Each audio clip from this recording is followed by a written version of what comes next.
the one area as it relates to a lot of the investment discussions we've had, not about the markets, but about crypto, is how aggressive the central banks have been about crypto lately.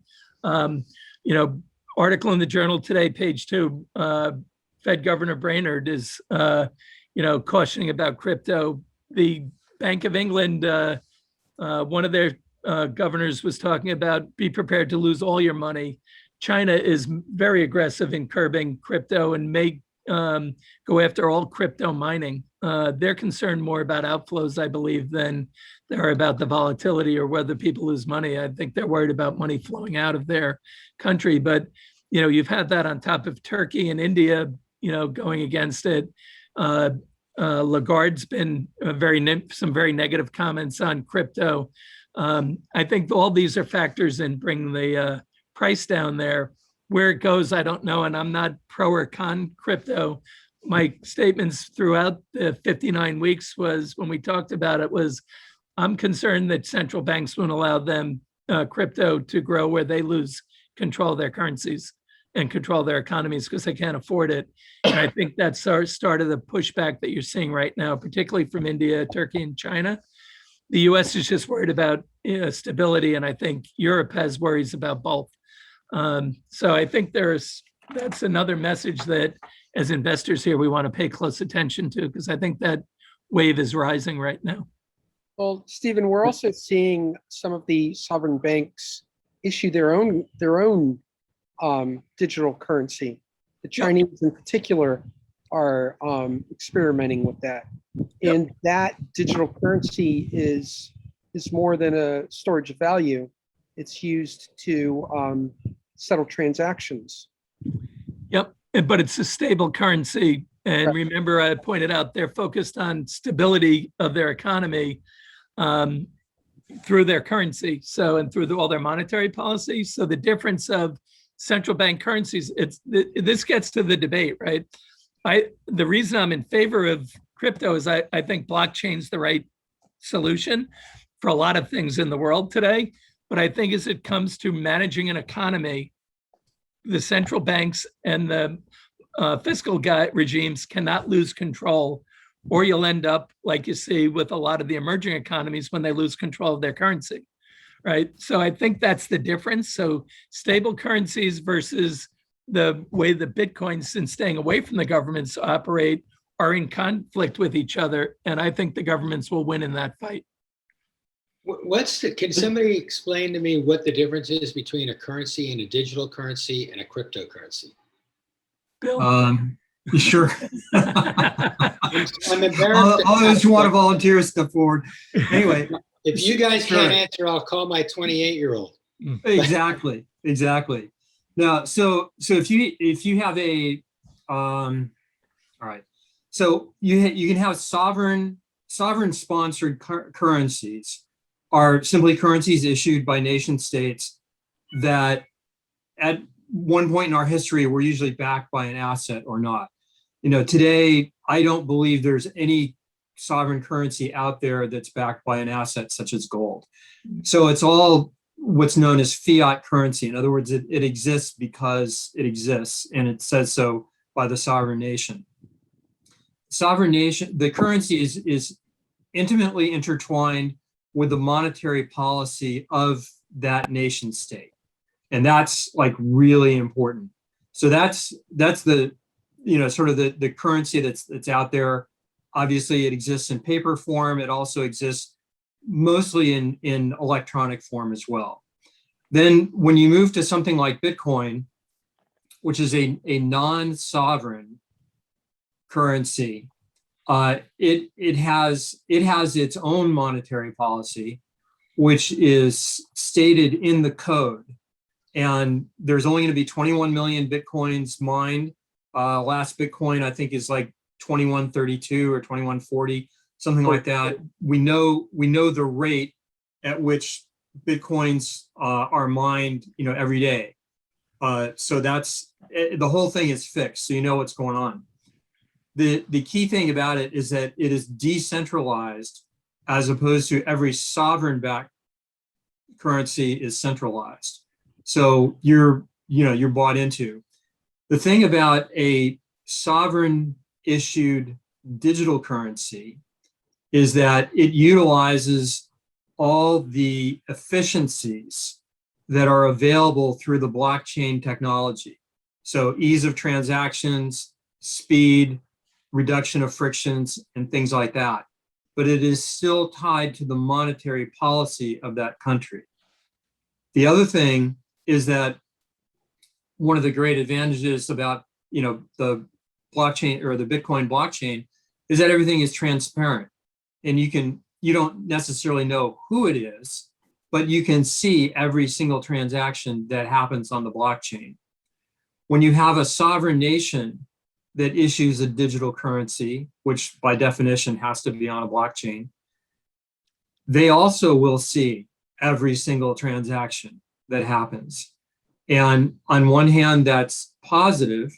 On the other hand, it's negative because since they can see it, you essentially lose all of your privacy and you lose more or less all of your freedom, because the sovereign-based digital currency, because it is centralized, can be manipulated. And again, pluses and minuses.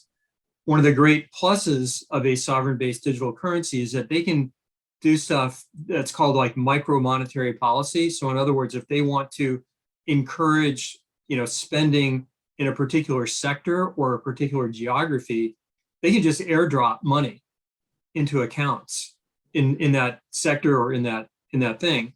But just as they can airdrop money, into those sectors, they can also pull money out.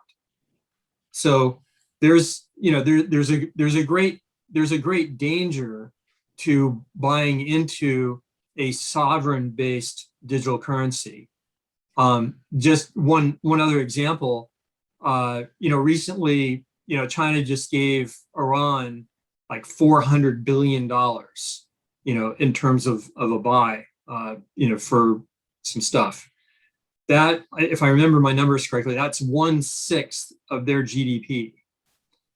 If perchance China requires Iran to do all their transactions on the digital currency, then that means that China has a unique window into everything that is going on into Iran. So essentially they just bought the country in a way. So that's an illustration of kind of what can happen, with it on the more sinister side of a sovereign-based digital currency. On the plus side, if you don't have an actor with bad intentions, there's tremendous efficiencies that can be obtained, through implementing that. But again, the egg is scrambled as soon as it, comes out of the chicken, so to speak. And I stretch to get that one. There's no way to untangle the positives and the negatives, with regard to sovereign-based digital currencies.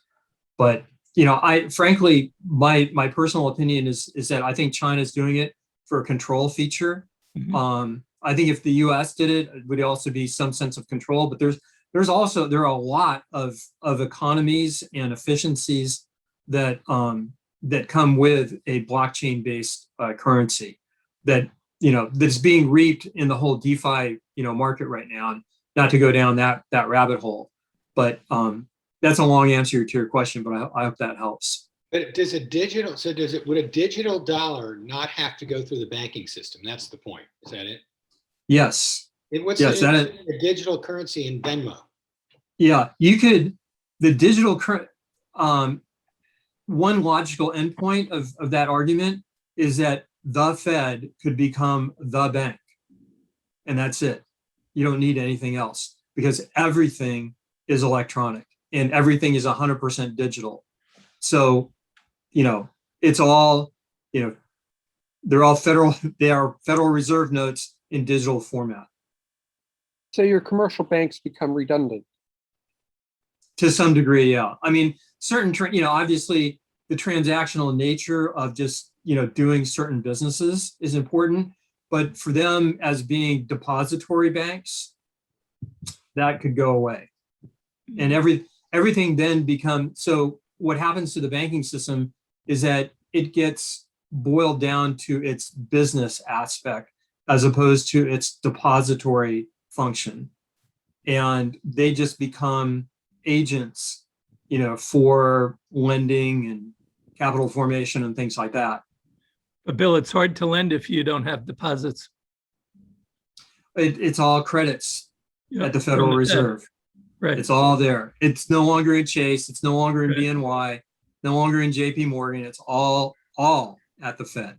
Which then all- changes the rate setting and all that for the system, which is why they're being so slow and methodical about how they roll these out.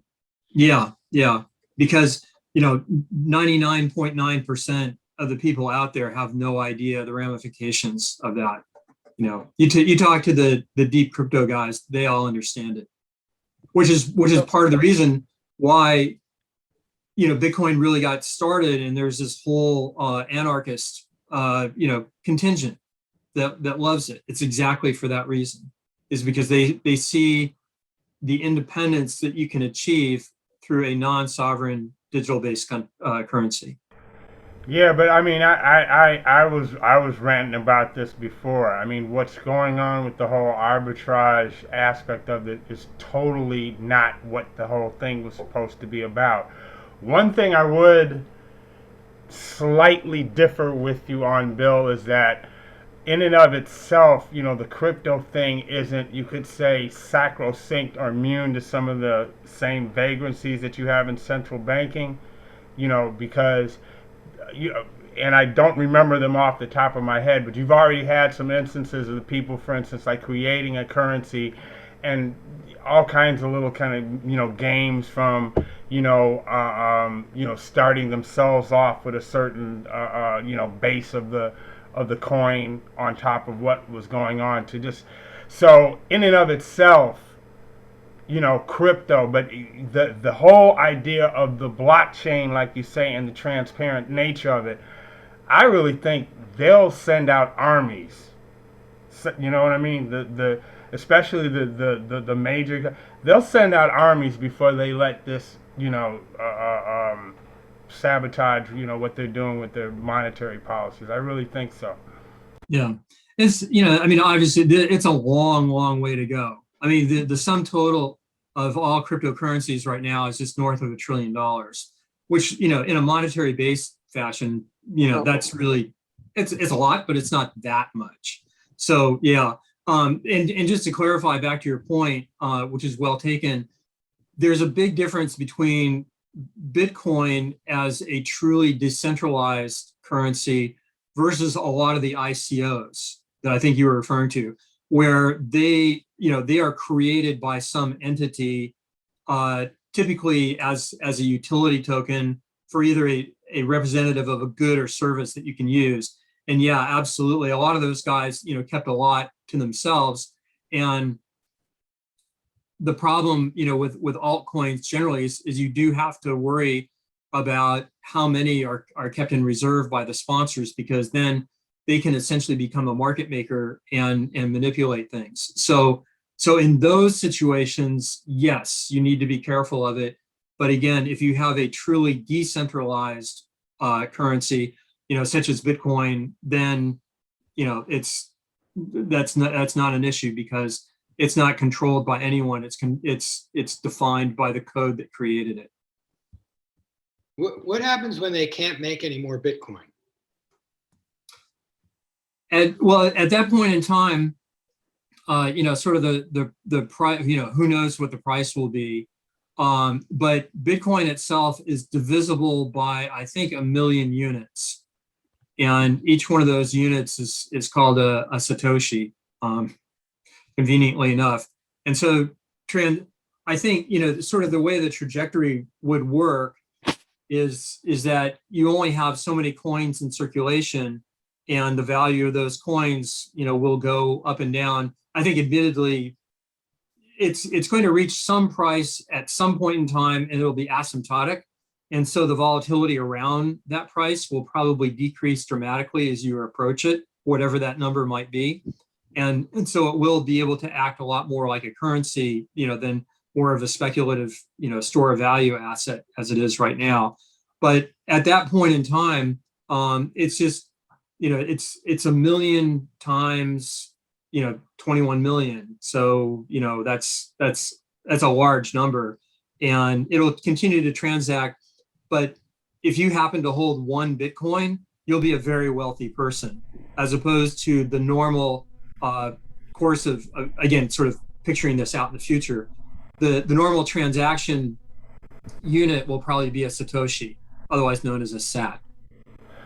Duncan, what I will do for the next session, I remember reading something. The folks in Switzerland that are doing this Ethereum, who are really much more on this idea of the blockchain approach of it. They thought through that and they worked something out with that. I don't recall it off the top of my head. I will read up on it, and the next time I'll report back to you on it. Okay. Yeah. Well, you can think of Ethereum as being sort of the gas or the oil for the engine. What Ethereum does is it enables you to create smart contracts that then allow you to move money around on the blockchain. And Ethereum, has its own blockchain as well. So it's really sort of a programming language, if you will. And there's all kinds of stuff that's been built on the Ethereum blockchain, so that you can do, more in the digital space. And one of the reasons why Ethereum is valuable is because you need a certain percentage. I think it's called a WEI or I think WAI or something like that, to pay for your transactions that get posted onto the Ethereum blockchain. And so there's actually a use case behind Ethereum, and you can create a valuation model for Ethereum, as opposed to, it's a little bit more difficult for Bitcoin. But other altcoins that operate in the same way, again, you can develop valuation methodologies based on their use. Bill, Bill, Joe, you missed the 8 a.m. because this keeps coming up, and I know that you're versed in this, and even without you being on, I appointed you to help put together an event on this. I would appoint Bill, but Simon Vine's worried that Bill actually is going to do more and more. He can't catch up to all the events that Bill's hosting.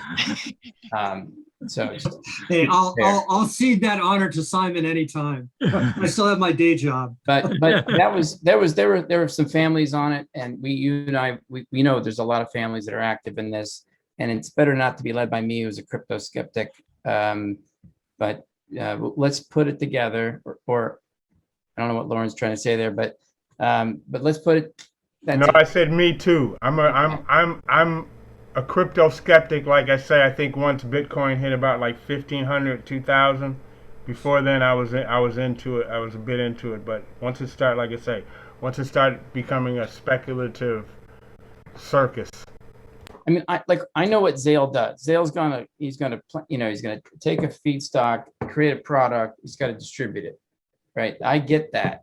I understand there might be a way to pay for it through the blockchain but you guys are all smarter than me. But I'll just provide a forum. So John, you want to make a comment?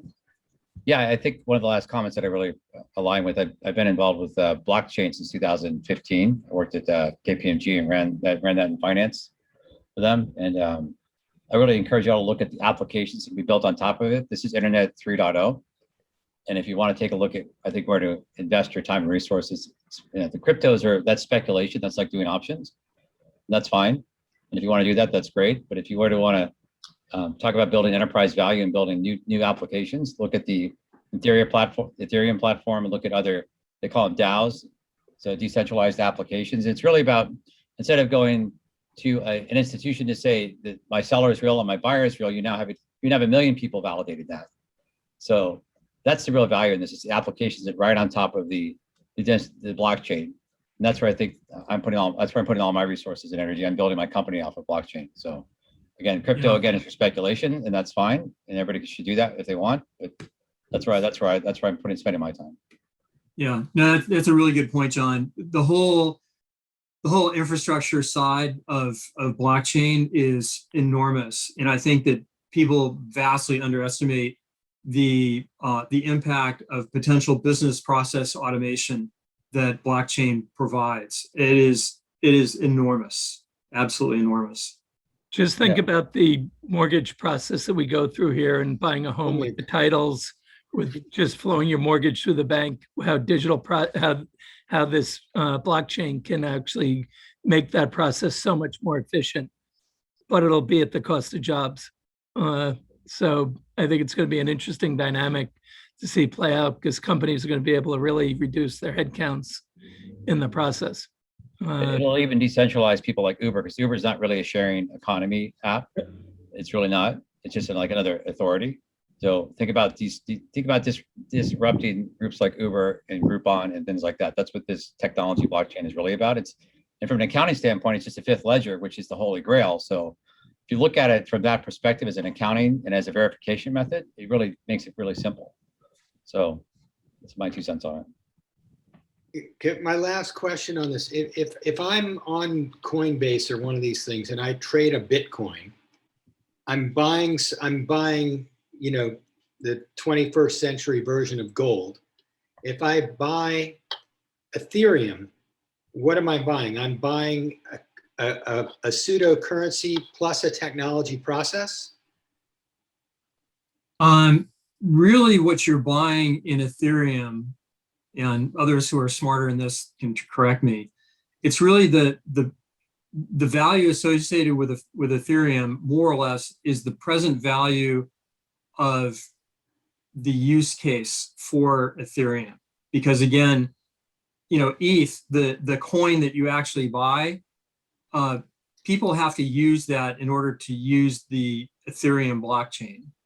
So if you want a transaction process on the chain, you have to pay a teeny tiny, you know, piece of Ethereum in order to make that happen. So as Ethereum grows and as more applications are built on the Ethereum blockchain, the ETH, the coin itself, becomes more valuable. And I was just sitting in on a webinar yesterday, and Ethereum is going to be transitioning into 2.0 later on this year.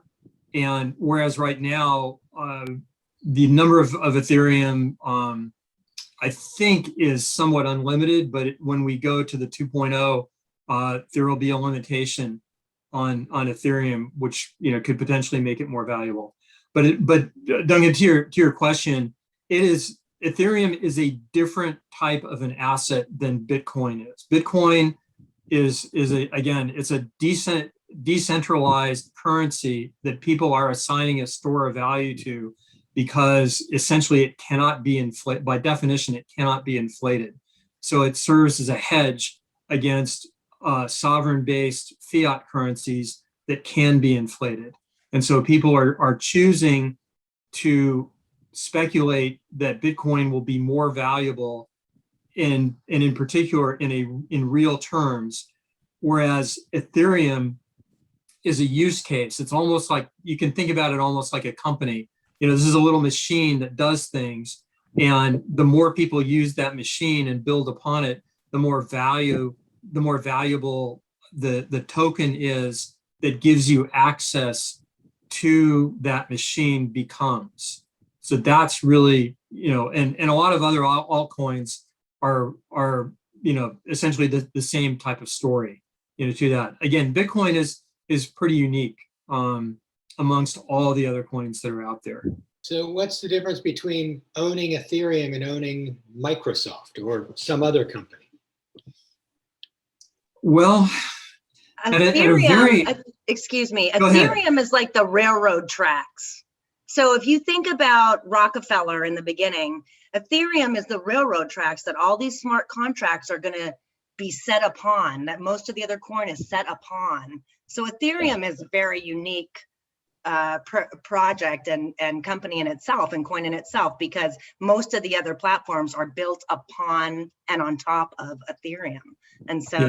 that's why this next generation and what's happening with Ethereum is, I think, really important to keep an eye on as well. So Why doesn't Right. Ethereum report earnings? I'm sorry. Why doesn't Ethereum report earnings? Well, everybody's Well- working on regulation, that's for sure. Yeah, For sure. I think I'm not positive, but I believe that there are sources out there where you can find out how much revenue is related to the Ethereum coin.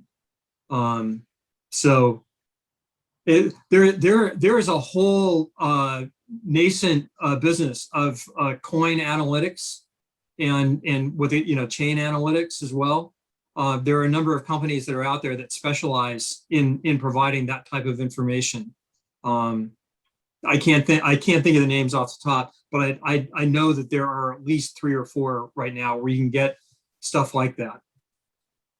And there's a number, obviously there's a whole nother area and a whole different ball of wax, but the decentralized finance space, Duncan, is a really interesting space that's built on the Ethereum kind of blockchain. And from there, you can actually track what these businesses, I mean, there are different kinds of lending businesses and all kinds of really interesting, exchanges that are generating revenues, and that you can actually see. And, I think that, and then that's just like one of the use cases in a way. NFTs in the non-fungible token space is a whole nother kind of use case of Ethereum and how to utilize that. But I actually just had a quick question, just to kind of tie this back to sovereign kind of monetary policy, things like that. I guess, Bill, in your perspective, or whoever wants to kind of chime in, please feel free. Obviously you've got these central banks and these governments kind of saying, hey, we're going to be banning or, the mining, and we're not supportive of Bitcoin. But is that really a surprise? I mean, Bitcoin is kind of like this revolutionary technology that, it is decentralized, right? So I almost my view is that that's actually bullish, and that is the base case that these governments wouldn't be supportive of it, right? Yeah. I think that narrative has been considered for a long time, in the space. I think everybody fully anticipated that sovereign governments, would be apprehensive about the spread of it. And I think ultimately, as long as the internet exists, Bitcoin will exist. And so the only way to separate people from their Bitcoin is to take away their access to the internet, like, period.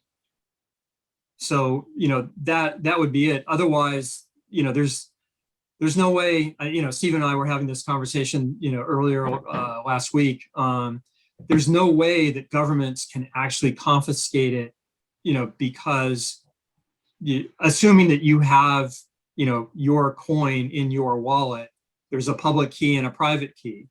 And, unless the government puts a gun to your head and says, give me your private key, that's the only way that they can access your Bitcoin and take it away from you. So, again, I'll defer to anyone who's got more insight on that. But yeah, no, they're fully anticipated. People in Venezuela have been trying to, have been transacting in Bitcoin, to escape their currency for a long time. Middle East, same type of deal. Clearly it's an avenue for the Chinese to get capital, out of the country, which is why China's, been sort of negative on it, for a while. But again, once it's there, once it's on the internet, it exists, globally, and you can access it anywhere that you can get onto the internet.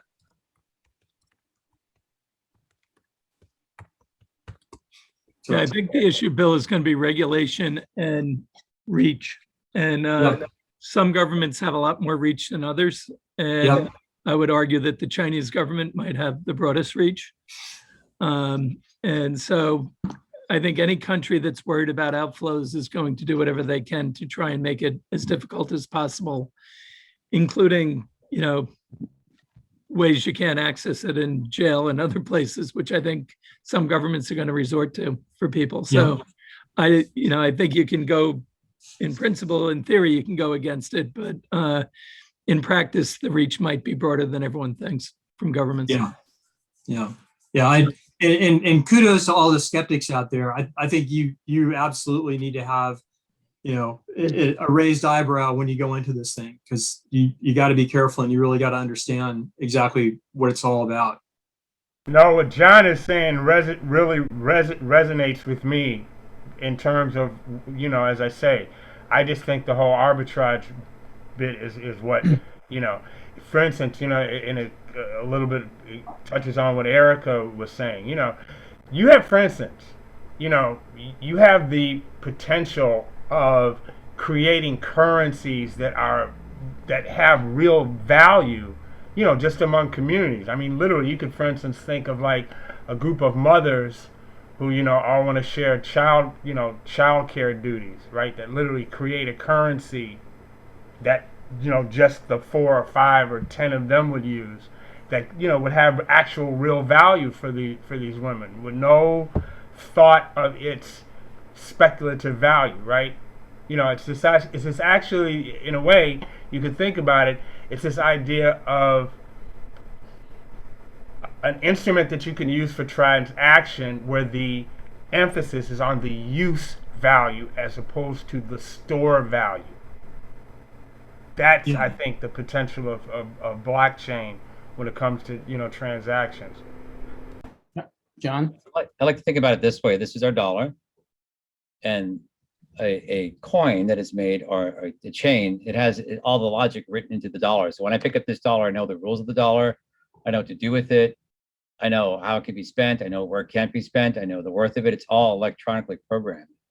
And if you think about other forms of blockchains and value, like airline miles is a form of a coin.